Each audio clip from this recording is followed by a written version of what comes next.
last session before lunch, and I'm under strict instruction from Mons to keep us right on time so that we have a full hour to eat. So without further ado, I'll hand it over to Anna for the first talk. Thank you so much. Are the slides going to show automagically? Ah, nice. Well, now you also know my screensaver, so... So... oh my... Okay.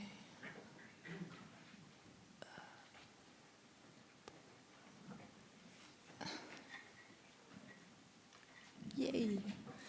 Okay. All right. Yeah. Thank you so much. I'm very happy to be able to talk here, and I'm going to talk about a project where we looked at prior choices and model selection outcomes. I'm Anna. I'm a doctoral researcher supervised by Aki Vettari and Antti Olasvirta at Aalto University. And this work that I'm now presenting is joint work with Levi Lindgren, David Cohns, Paul Bergner, and Aki Vettari. So 3 of these 4 people are also here. So yeah, why are we interested in model selection and prior choices? So we want complex models, but we also want complex models that generalize well. So we don't want to overfit. Well, this immediately leads us to the challenge: how do we actually increase model complexity without overfitting? And this talk will kind of focus on how prior choices actually influence or can be connected to these model selection outcomes. And what we will see is that what we say better priors can sometimes make model selection unnecessary. So why are we interested in big models? Maybe that's kind of a nice first background, because we're not making this up. So there's a lot of previous work that we're kind of building on. And there's many reasons why we want big models, but a few of them are basically that reality is complex. So we want to capture as much of the uncertainty in the real world, and we also are interested in using as much of the available information as possible. Then secondly, we are usually modeling in iterative modeling workflows where expanding models, so increasing model complexity iteratively, is an important part of our kind of daily processes of how we interact with models.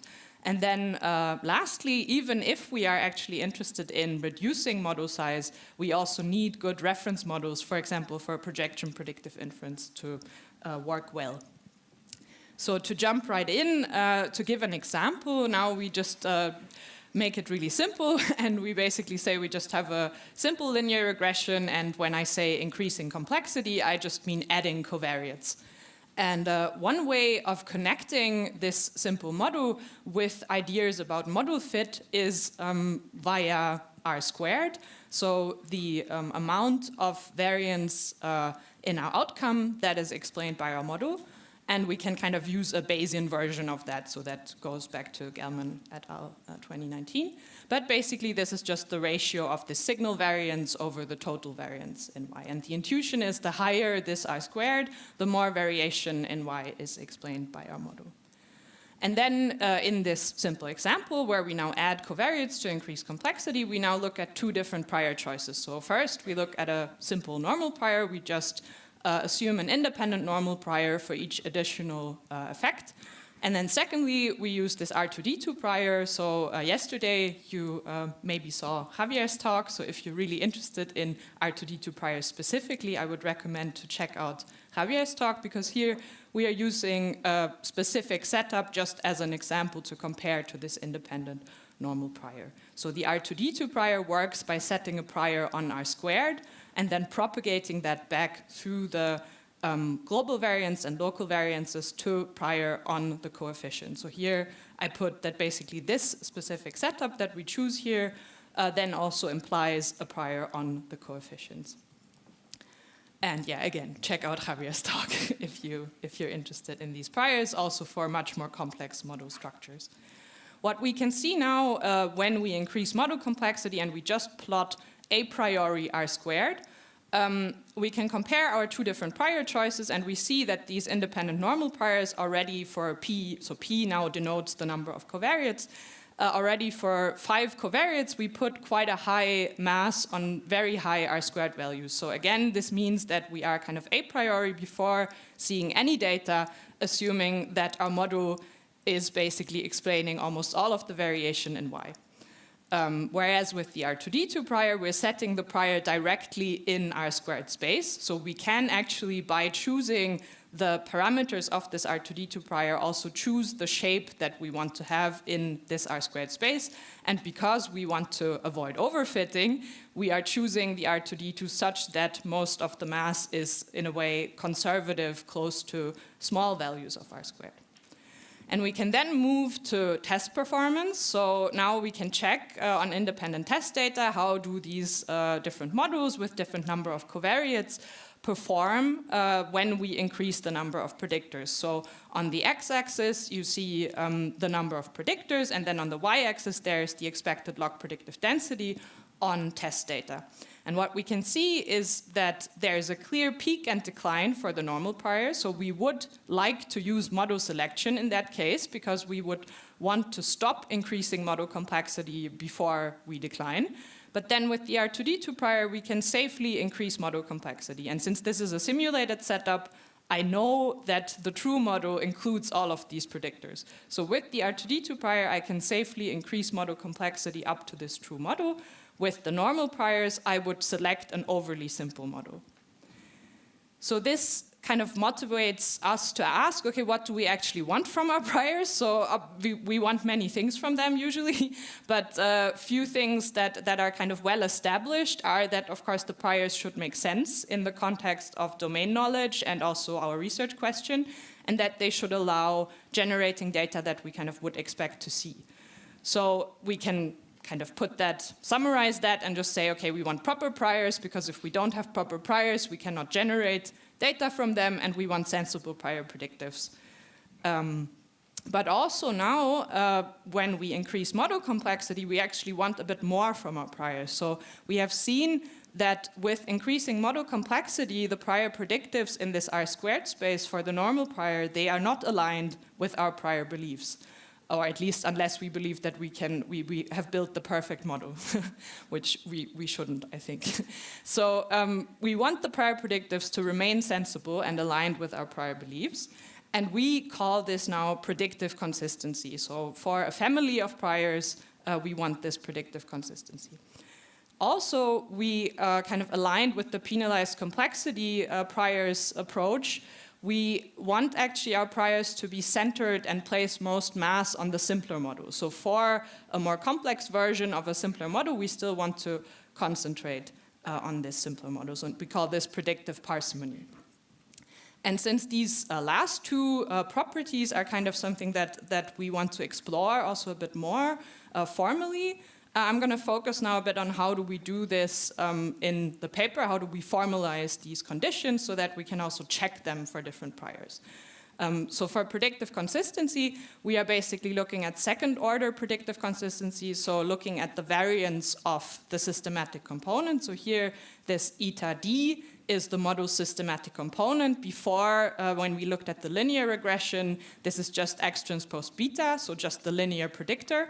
But since we want to write this down a bit more generically so that it also applies to other types of models, we are now using here this eta d notation, and also d instead of p, because of course you can also increase model complexity in other ways than adding predictors. And QD is here this prior-induced signal distribution at the complexity d, which means, intuitively speaking, it's kind of like a prior predictive for this systematic component. So what we want is that this variance of the systematic component, that it's uniformly bounded, so that's kind of the supremum statement. And then we want also that it has this finite limit so that it stabilizes as complexity grows. And these are two properties that we can then test also for our models under a specific prior assumption. And then for the predictive parsimony, we are looking at KL divergence. So here this QD plus 1 is the prior induced signal distribution at complexity D plus 1.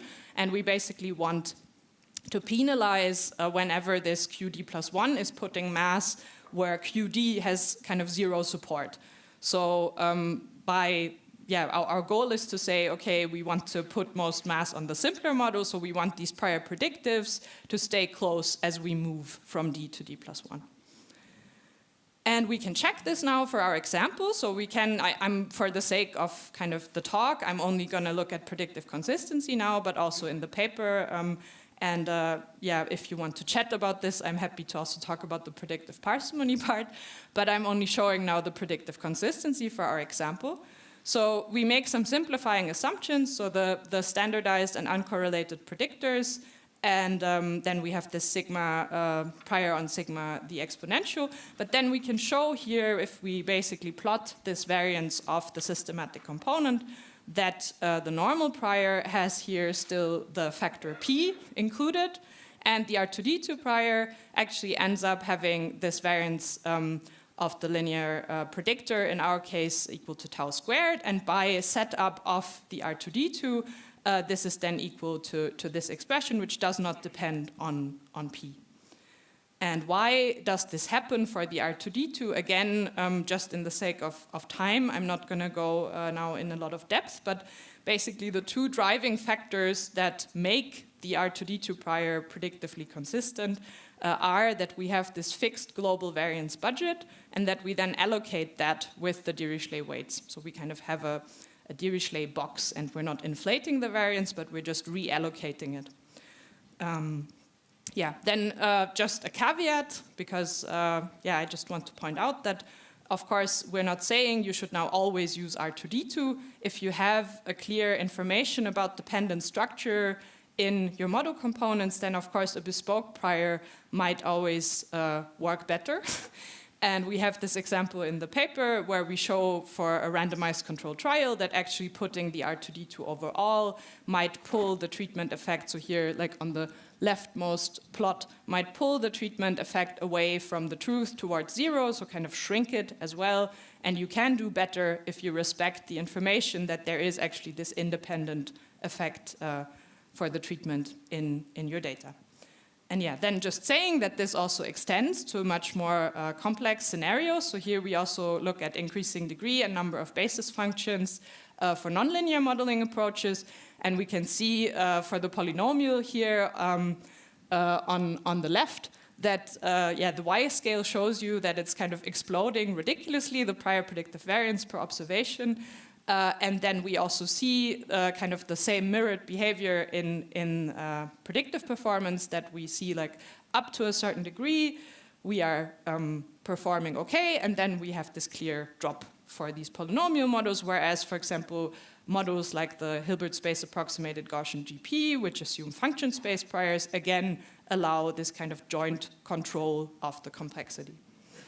So in summary, we say that specifying predictively consistent priors and then employing these joint prior predictive checks can help you to actually build bigger models and allow us to increase model complexity safely.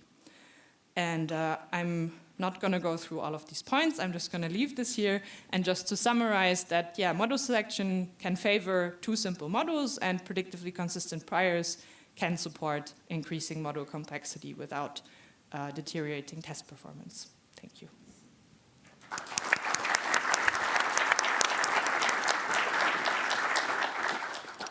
Great, thanks so much, Anna. Do we have questions? Should we go up there? Thank you for the wonderful talk. One thing I've been wondering is that in a way, the complexity of the model that you're able to fit depends on how much complexity your data can resolve. And I was wondering if somehow the fits I get from R2D2, and maybe of the same model to different data sets, could actually quantify in some way the amount of information that's contained in the data set itself. Because it could be that as I add more data, obviously the model I would select might change, and also the fit with an R2D2 prior maybe would change as well.